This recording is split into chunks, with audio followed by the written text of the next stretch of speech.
On 30 November 1965, members of the 173rd Airborne Brigade made an assault landing on the outskirts of Phuong Lam. Their mission was to seek out and destroy any Viet Cong in the area and establish a perimeter defense post. The landing was made in a nearby rice field.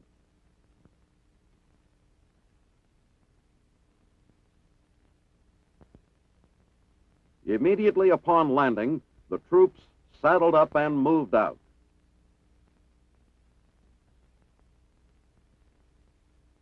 The men filed quickly past the villagers to take up their defense positions around the perimeter of the community. The entire action was carried out without difficulty.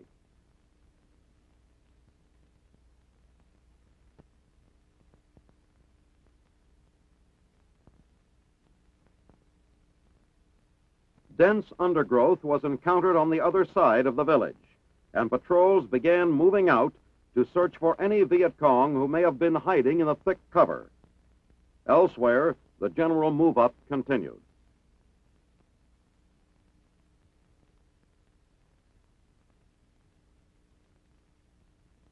Meanwhile, the commander and another officer determined the most effective deployment of the men in carrying out their defense mission.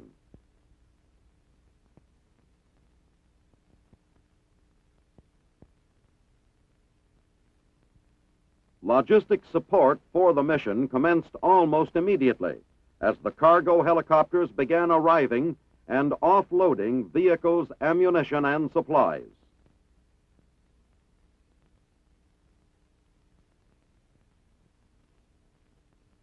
In rapid succession, the big helicopters unloaded and took to the air again. Overhead, Sky Raiders appeared to reconnoiter and pinpoint any Viet Cong personnel in the area. But none were found, and the men settled in for their long vigil to deny enemy access to Phuong Lam.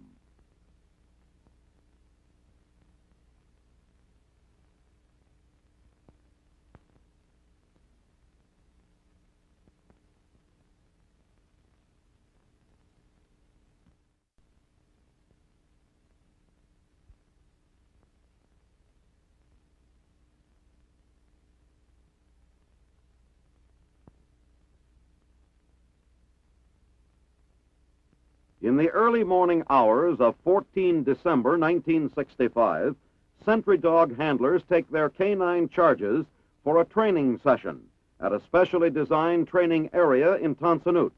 The animals are first drilled for obedience to commands given by voice, hand signal, and leash pressure. Instant response to the handler's silent command motions is a prime requisite for these dogs. Orderly behavior on duty is also essential.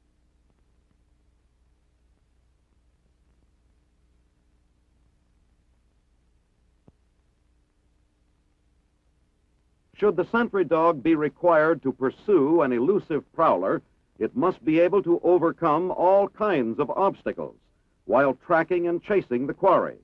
To build stamina and confidence in the animals, the handlers put them through a rigorous obstacle course. This phase of the training also keeps the dogs agile and physically fit. Some of the obstacles which these canine sentries easily leap would be difficult for a man to clear.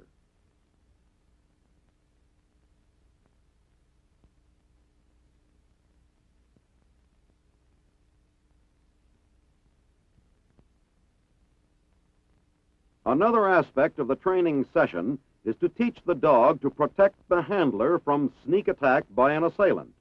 Ranging in weight from 70 to 100 pounds, these military dogs are a formidable adversary for any would-be attacker.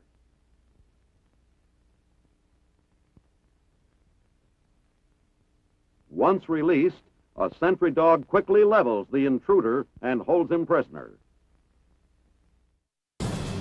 When the cornerstone had been set in place, the civilian and military dignitaries returned to the platform, and the smallest orphans sang for them. With their gift of $3,000, the Army signalmen had created a new home for these unfortunate boys and girls.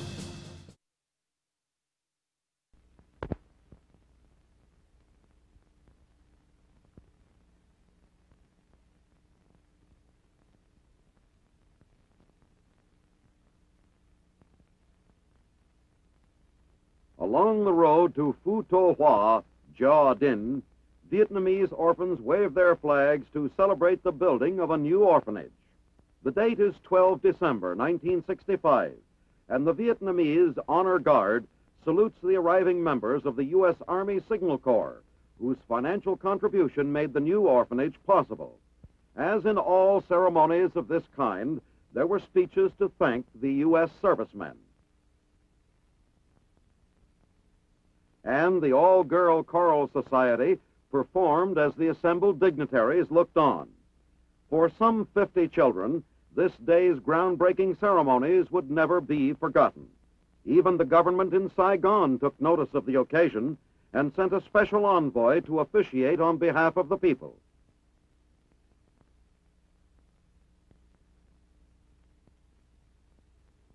At last, the solemn moment arrived when it was time to lay the cornerstone, and the Saigon representatives stepped forward to do the honors.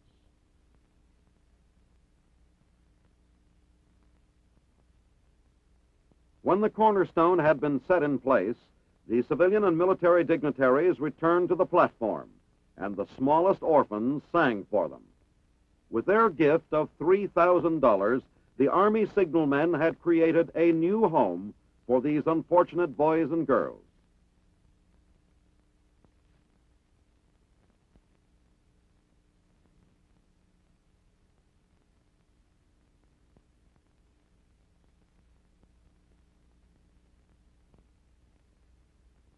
As the ceremonies came to a conclusion, the commemorative book was signed by the officials, and another civic action was complete.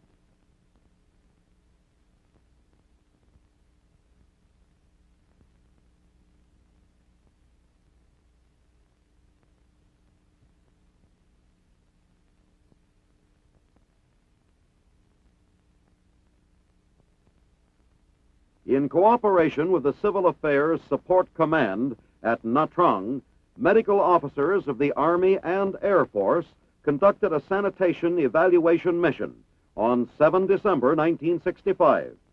Purpose of the investigation was to locate possible sources of contamination and breeding places for disease-bearing insects. An exposed and unsanitary hotel kitchen was spotted by the investigators and through Civil Affairs Support Command listed for cleanup. Other sanitation hazards were located at the same site, such as these partially empty bottles and cans. Fermented liquids and stagnating sewage water are principal breeding places for germs and disease-bearing mosquitoes.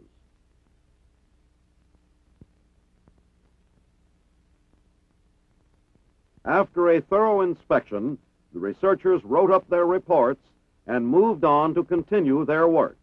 Through such investigations as this, sanitation work is moving forward.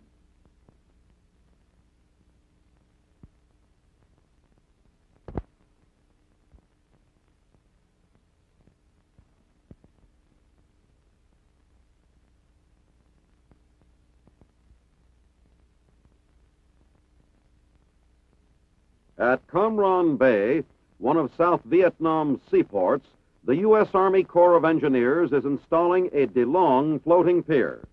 This mammoth pier is capable of providing dockage for several ocean-going vessels at once.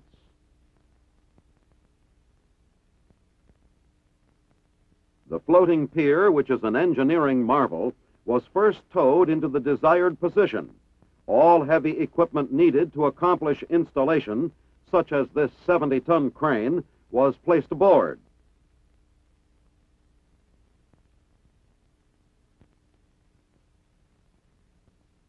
Welders go to work shortly thereafter and neatly seam the cut-off stub to the cap acceptance collar.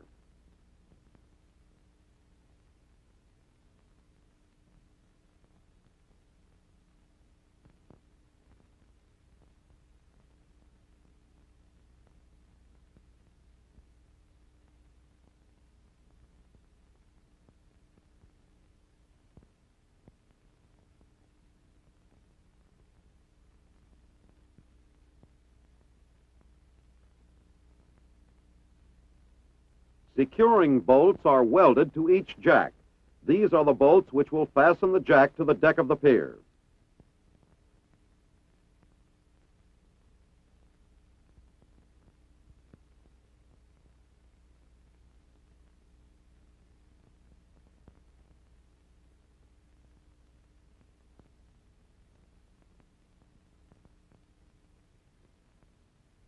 From the nearby barge, the entire caisson assembly and how it functions could be plainly seen.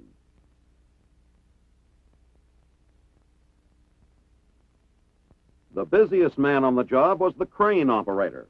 Here he is seen tipping over one of the massive caisson sections as he gets it ready for removal from the pier. Just clearing away pieces of caisson was a chore in itself.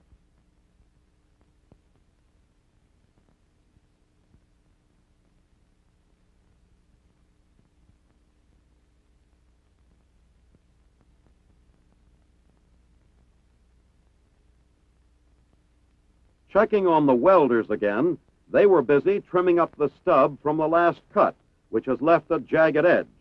Unless this procedure was followed, it would have made the capping operation difficult.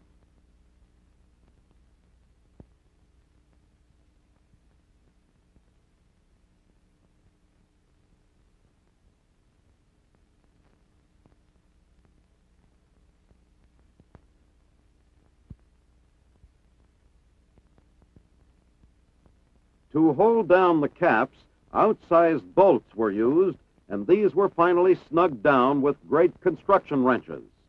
Comron Bay had gotten its new pier. The 1,000-pounders they call iron bombs. When these aircraft go out, they'll be carrying a full load of trouble for the Viet Cong.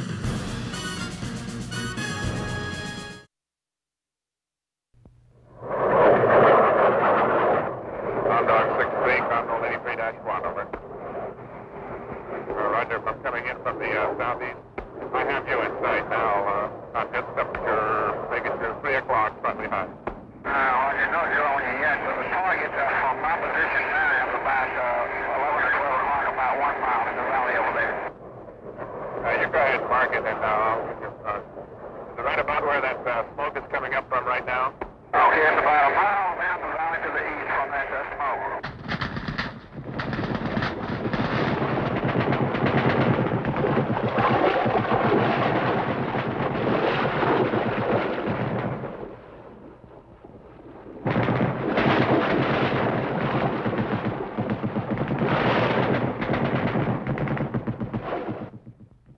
In the military action in Vietnam, a squadron of fighter aircraft has been called on for close support of a Marine company held up by punishing enemy fire from an abandoned village. Guided by the small observation plane close above the green battlefields of Vietnam, the Marine airstrike dives on target.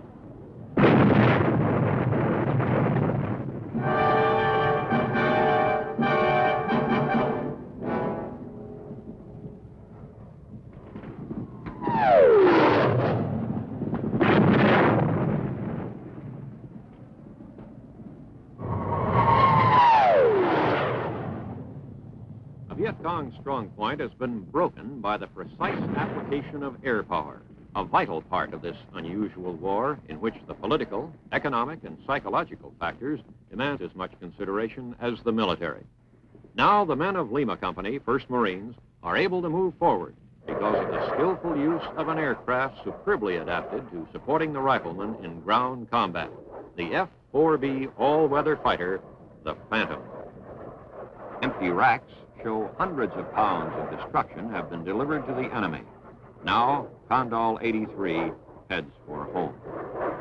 This is the flight leader, Lieutenant Colonel A.W. O'Donnell. The flight is part of Marine Squadron VMFA 323. Colonel O'Donnell is the skipper. Da Nang, 323's home port, is a main American base. Every day, this Center for Tactical Air Support launches and retrieves hundreds of combat sorties.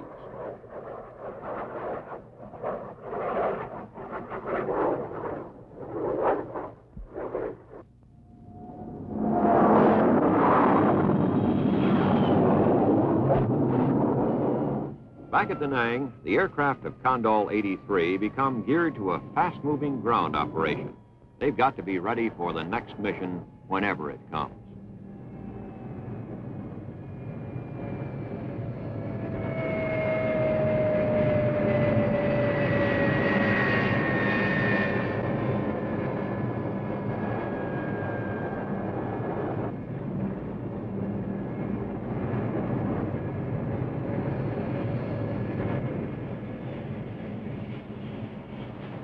Flight crews go in for debriefing.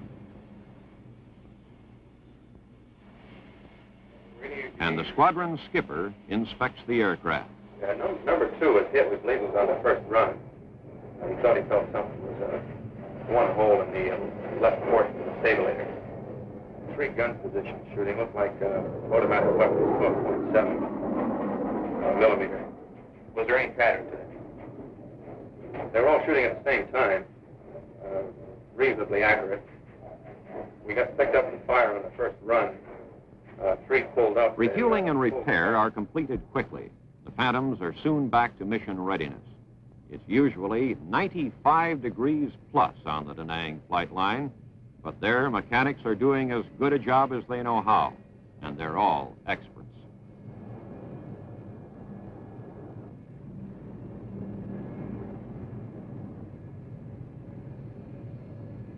On the empty racks of the F-4Bs go deadly air-to-ground missiles,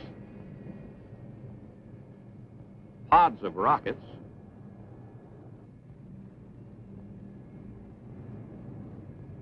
the 1,000-pounders they call iron bombs. When these aircraft go out, they'll be carrying a full load of trouble for the Viet Cong.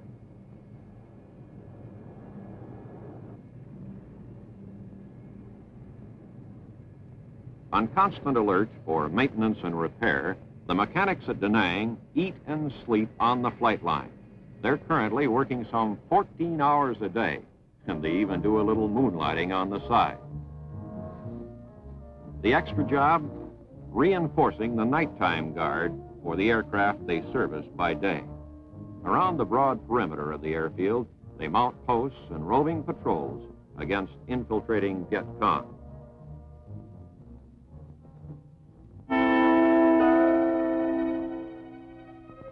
We have learned through some bitter experience just how high airplanes rate on the enemy's list of targets. These smoking ruins from his abortive attack on Da Nang in June 1965 are the enemy's backhanded tribute to American air power. From his hiding places down below, he's watching this high road of air support. It brings the planes that snoop out his presence and pour a destructive attack on his head. In Vietnam, our complete command of the air is a prime tactical advantage. To sustain close air support, we've created forward bases out of some of the most unpromising territory on Earth. At My Lai, this sandy waste was pushed and scraped into smoothness. Aluminum mats were bolted together to form an instant airstrip called SATS, Short Airfield for Tactical Support, the working start for the present vast complex at My Lai. Within days, with portable arresting gear installed, the new base was in operation. Near My Lai and our other bases, Hawk missile batteries stand guard against possible aerial attack. Firing at fast-flying drones keeps men and missiles prepared for enemy action.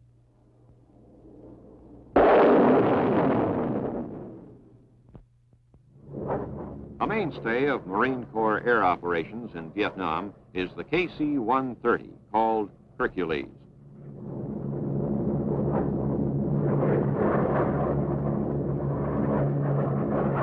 Its principal assignment is air-to-air refueling, so when Hercules teams up with the Phantom, it's not something new on TV. It's a technique that adds hundreds of miles to the range of the F-4B. With it, attack aircraft can provide constant top cover for the troops fighting below.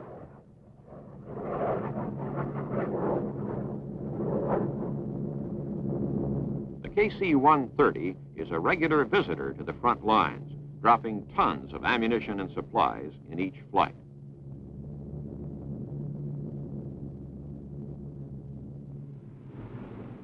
On its short-haul assignments, Hercules is the champion weightlifter in the stable of Marine aircraft.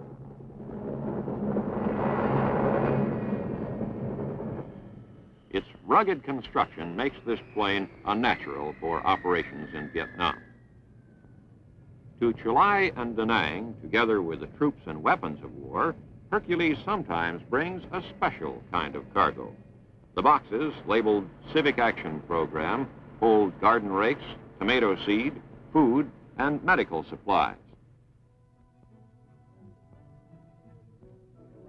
The Civic Action Program reaches people demoralized by years of fighting. The program aims at the renewal of their hope and self-confidence, and the objective stated by President Johnson, to rebuild stable government and the shattered economy of Vietnam.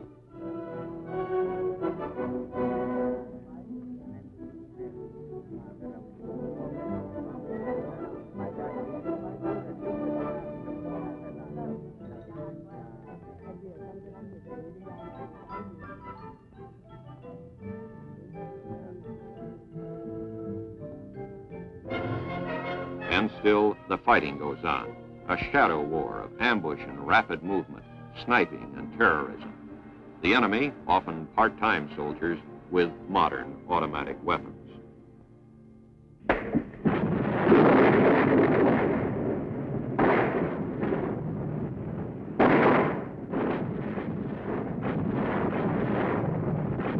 War against this ruthless, determined enemy demands the closest ground-air coordination. And any hour can bring another mission for Colonel O'Donnell and the men of VMFA 323. Okay, gents, the mission this afternoon is a close air support in support of Double Eagle. Call sign Condol 56-1, 2, 3, and 4. Crews in order: O'Donnell, Kelly, Norred and LeSueur, Heinzling and Johnson. Aircraft numbers 1, 6, 9, and 10. Let's go through the loading again. Bird numbers 1 and 6 are loaded with 6 napalm, each bird, plus 2 or 1 Mark IV gun pod each airplane. The last 2 birds, 9 and 10, are loaded with 12 250-pounders, plus 4 2.75 19-shot pods on each aircraft. Okay, stand by for a time hack. Coming up on 13:04. Hack. Okay, we got 1 minute to move out. Let's go.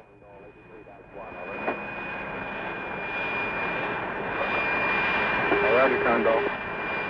Condol 83-1, estimating off with 4 at 1-8, over. Roger, take care.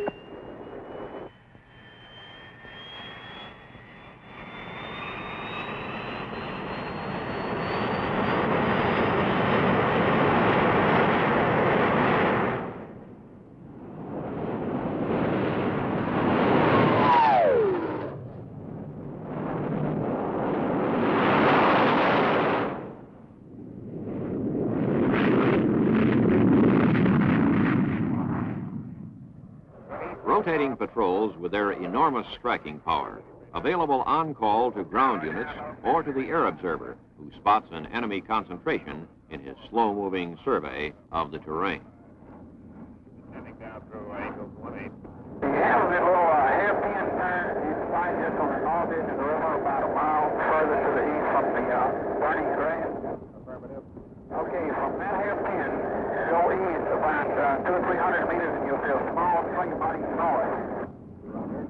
Okay, it's a little bridge on the road there that crosses that small stream. It's about 100 meters north of where they run into the lake.